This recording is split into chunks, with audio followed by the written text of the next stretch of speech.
welcome. This is still the AM show. Roland is done with the political talk. Well, let's turn our attention to some other issues in this country. Today, the world celebrates monuments and sites across the globe.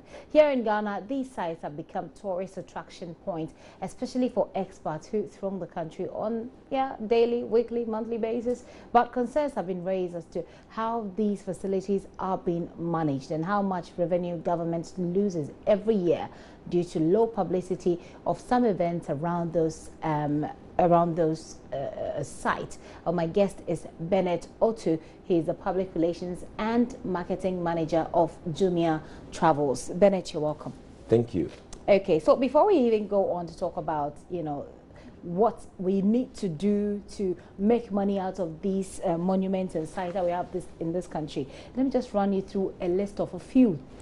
I beg your pardon, a few of them. So we have the Independence Arch, which is here in Accra, the Kwame Nkrumah Museum, the Liberation Day Monument, the W.E.B. Du Bois Memorial Center for Pan-African Culture, the National Museum, which is nothing to write home about really, the Museum of Science and Technology, a place that I did a story about this place in 2009. Fast forward 2017.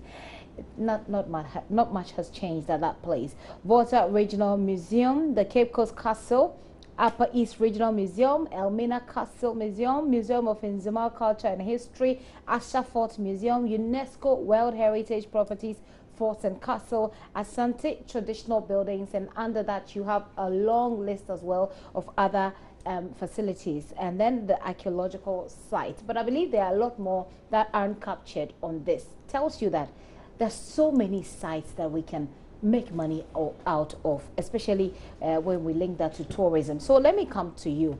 The problem about our terrible maintenance culture is known, but it appears that we're in a new age where information is out there, where the internet gives us access to millions of people across the globe. So then it makes it easier if we are to revive the interest in such sites. What will be the first step from your perspective?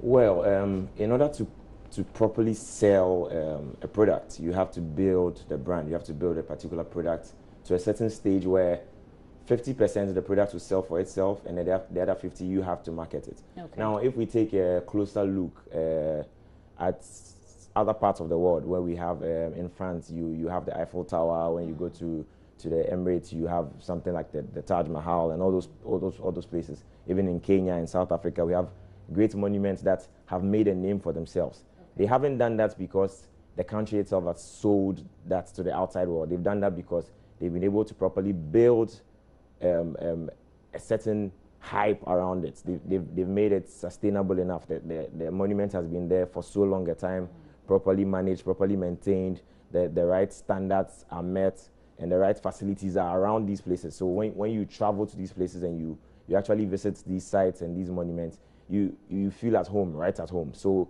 it's about building the brand, making sure that these monuments and these sites are they are intact, they are properly managed, they are sustained for a long period of time, and then people would actually have the confidence to visit these sites. That's the first step. Okay, and from there, the recommendation will be that because once you've built the brand, so to speak, you still have people coming in. Another step perhaps will be management. How do you effectively manage, the let's say, the ability to put it out there, to make it attractive to people? How then do you manage it? Well, in addition to what I said earlier, we first have to build a brand, yes, but then after you've built the brand, you make sure it's sustainable, as you said. Now, to do that, to effectively do that, you need other facilities apart from the monument itself, or apart from the site which is there. You need maybe a conference facility, you need maybe accommodation close to it, you need a good restaurant that's close to it, you need even good toilet facilities and all of those things close to it. Now, you've built the brand, yes, but if someone comes to visit the site, the person is not only going to see the monuments. Maybe the person needs to buy a drink or needs to buy food. If all these things are added to it, it makes the site more attractive. Moving on from that, it means that we have an obligation as a country, me as a citizen, and then the law enforcers and the stakeholders, to also make sure we protect these things to last a bit longer, because we can build a very good monument, let's say today, in 5 years, it's no more. It's not attractive anymore. And then it becomes difficult for us to build another one and sell it because what happened to the previous one? Right. You understand? Actually, it appears that we do, because the Museum of Science and Technology, for instance, it came after we had a number of others that weren't well maintained. So you will still have the new ones, you still have the old ones and still build new ones, even though you're not maintaining it. Maintaining it. But let me take your own thoughts about the list of monuments that I've laid out, and then generally from where you sit as a PR person who is looking to attract people to travel in and outside this country. What's your own assessment of our monuments and sites and how we managed it in this country?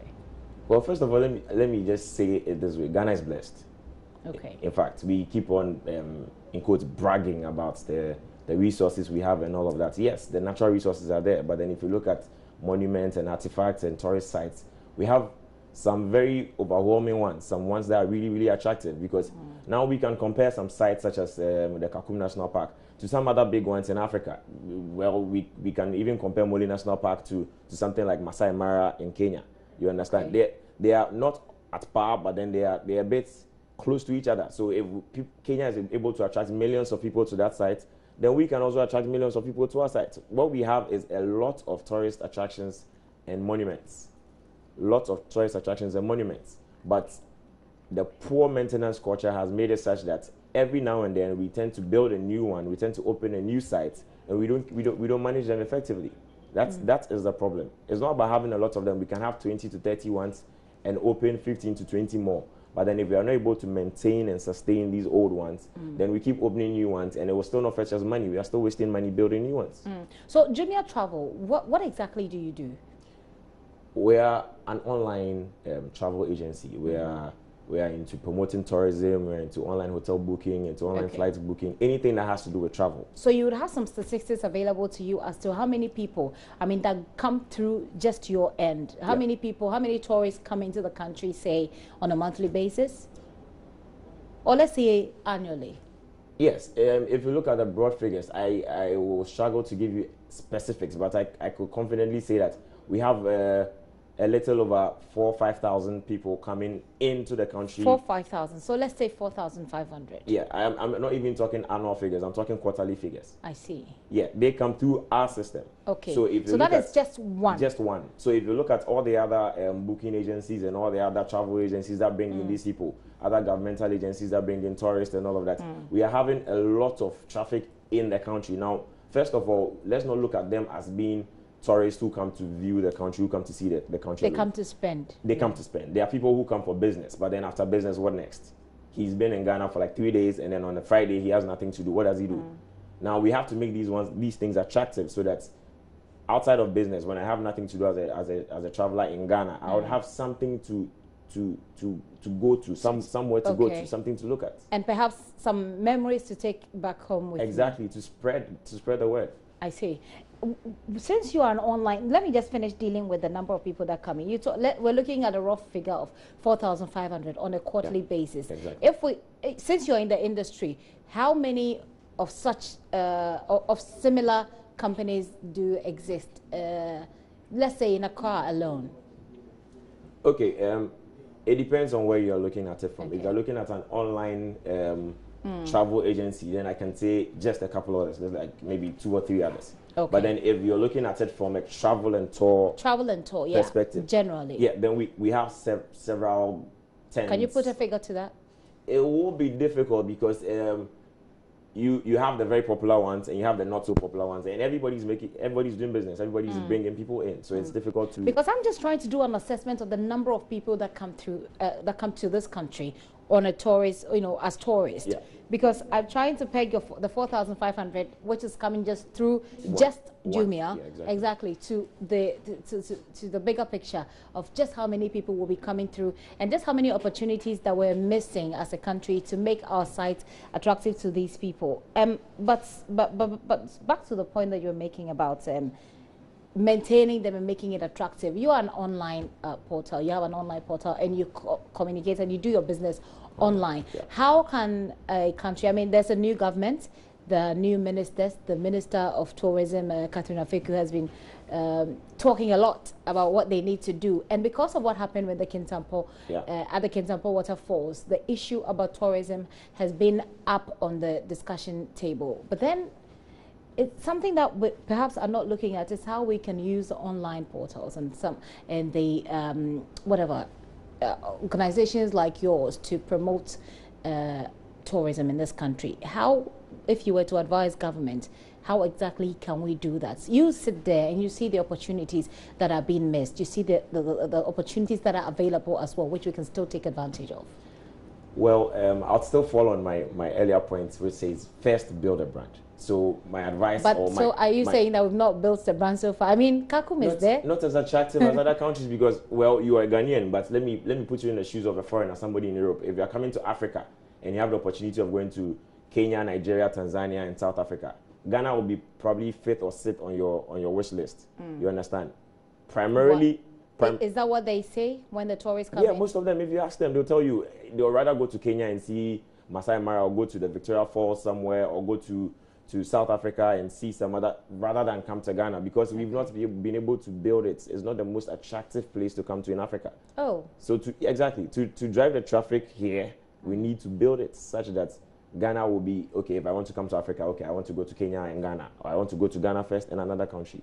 You understand? Now Ghana has become, okay, I'm in Africa, I'm in West Africa, I have a few more days, okay, let me see what's happening in Ghana. Okay, so it's like the 3rd or 4th choice. You said 6th choice, actually. Yeah, in my opinion. In your own assessment, exactly. I see. But what I think governments can do, first of all, to build this brand, let's look at legislation. Let's look at enforcing, setting strict measures and strict laws on these tourist sites. I understand that not all of these tourist sites are owned by the government. Some are managed by other agencies and other private bodies. Now, what governments can do is to ensure that we have strict measures and strict laws that bind these tourist sites. So before you can operate a tourist site in Ghana or a monument in Ghana, you need to have, let's say, A, B, and C. If these things are not there, you can't operate. So what are some of the things that need to be there, for example?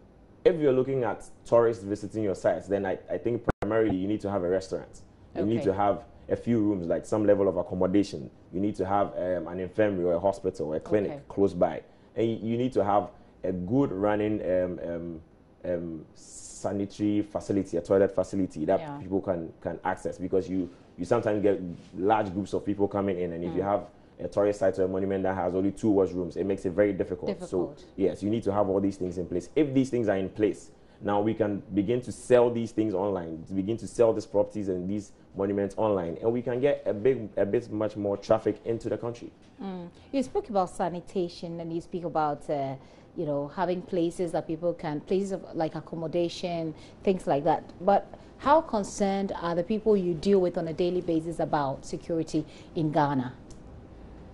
Security is top of every tourist's list. Now, even me as an ordinary person, if I'm going to, let's say, Kumasi, I am concerned about how safe I am, how secure I am in that city, how I'm not going to be exposed to criminals and all of that. It's top on every tourist, especially since you're going to a new area, a place where you don't really know. Now, to curb some of these things, I believe that if you have a good accommodation facility, obviously, if it's a guest house or a guest lodge, obviously you have a security personnel in place. You might have CCTV cameras in place. Now, if I walk into an accommodation facility in a tourist site and I realize there are CCTV cameras, there are good security guards on site, there's a policeman out there, it gives you comfort. It gives me some level of confidence that, yeah, I'm safe.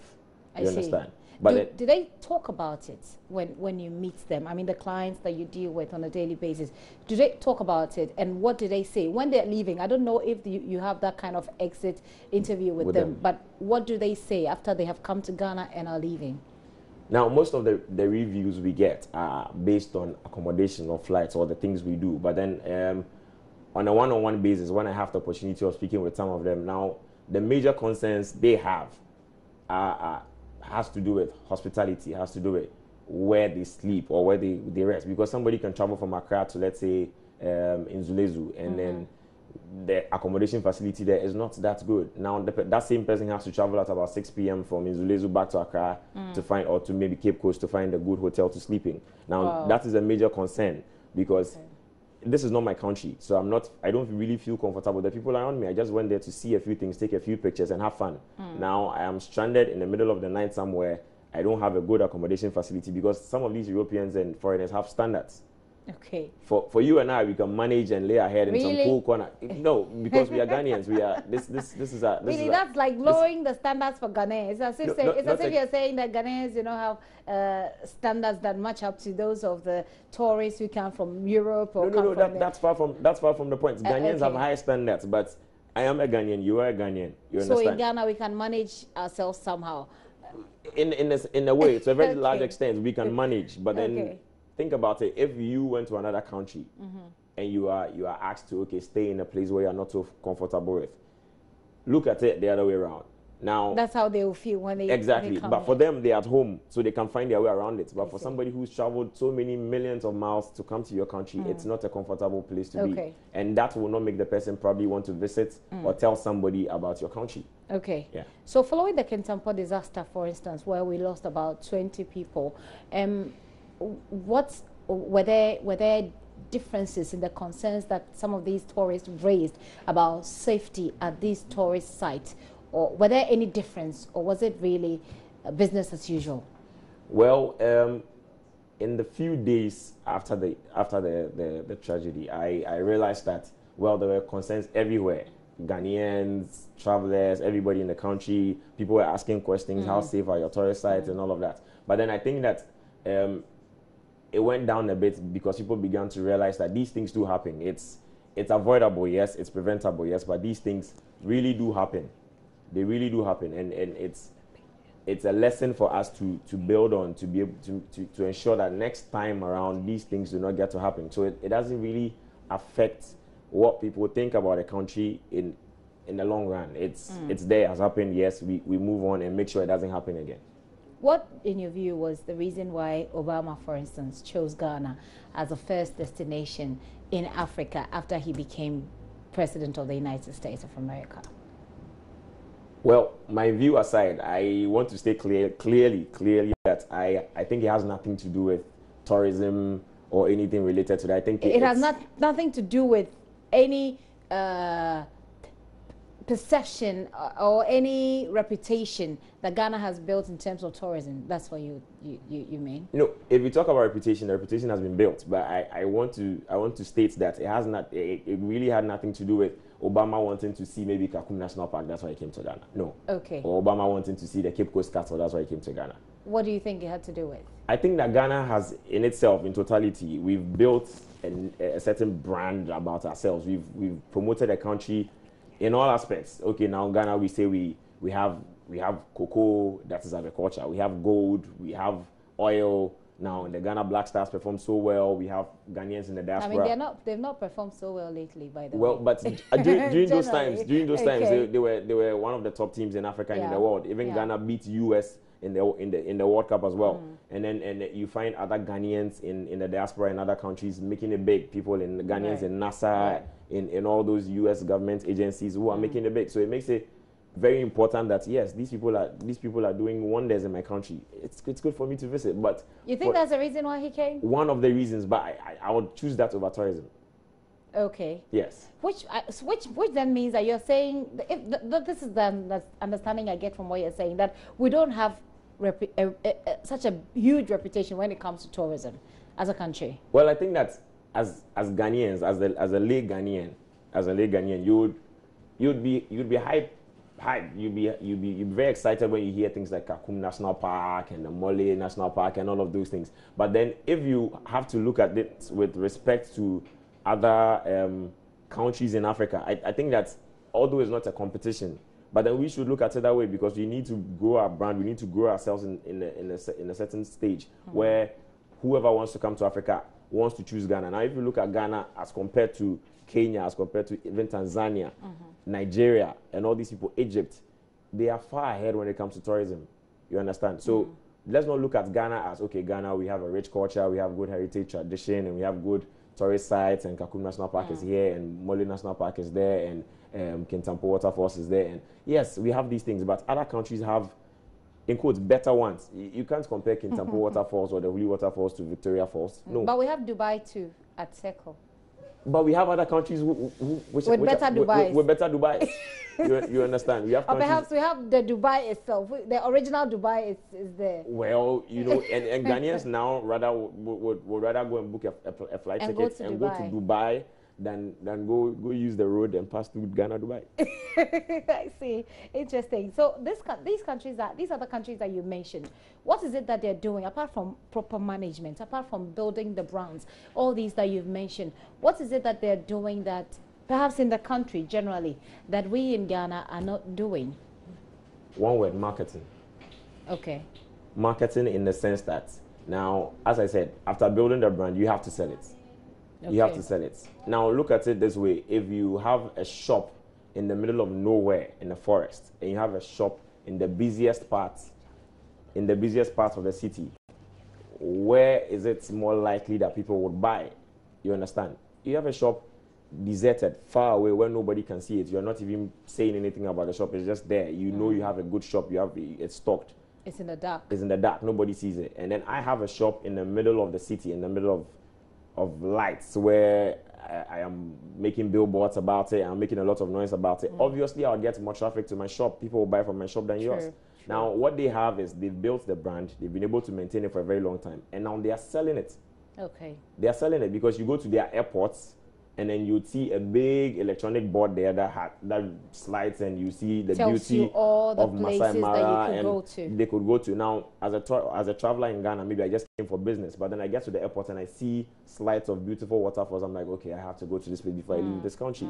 Now, I go back to my country and I tell them, wow, in Africa there's this and that, in Kenya there's that and that. That's not. We are not doing that as Ghanaians. Ask ourselves, how many Ghanaians have even visited the tourist sites that we have? How many have you visited?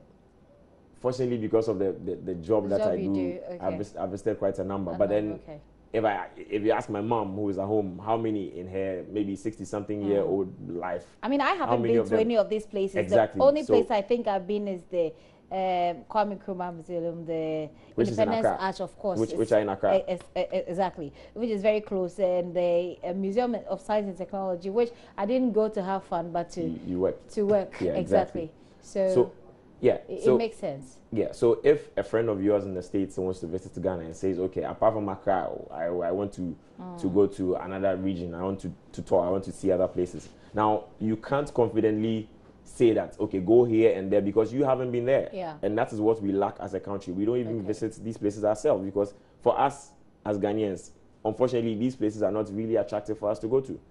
If you're looking for a leave or a vacation now, which I'm very much looking forward to. Exactly. You'll be thinking, let me go to Europe, let me go to Dubai, let me go to some other African country, maybe Egypt or something. I can try the Circle Dubai actually.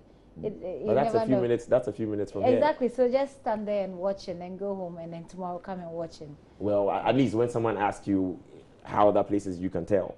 You understand? You can sell it to that person. So that is what we don't have as a country. Other countries do it. They go to these places and then they tweet about it. They post on Facebook. They post on Instagram. It's everywhere. If you go online, you see all of these facilities, all of these tourist sites in other African countries online. And ask me as a Ghanaian, how do I know about Masai Mara? Because they made a lot of noise about it. How do I know about Victoria Falls? On social media? Exactly. They've made a lot of noise about it. And social media is all about pictures and captions. Now, they put a very beautiful picture. They put a very nice caption. And you want to go there. After looking at the picture, you want to see it. Okay, so your final words, if you had the Minister of Tourism in front of you right now as a travel and tour organization, you're looking to attract more people to come into the country so that you can also make money. If you have the Minister in front of you now, what will be the recommendations that you give her that at least within the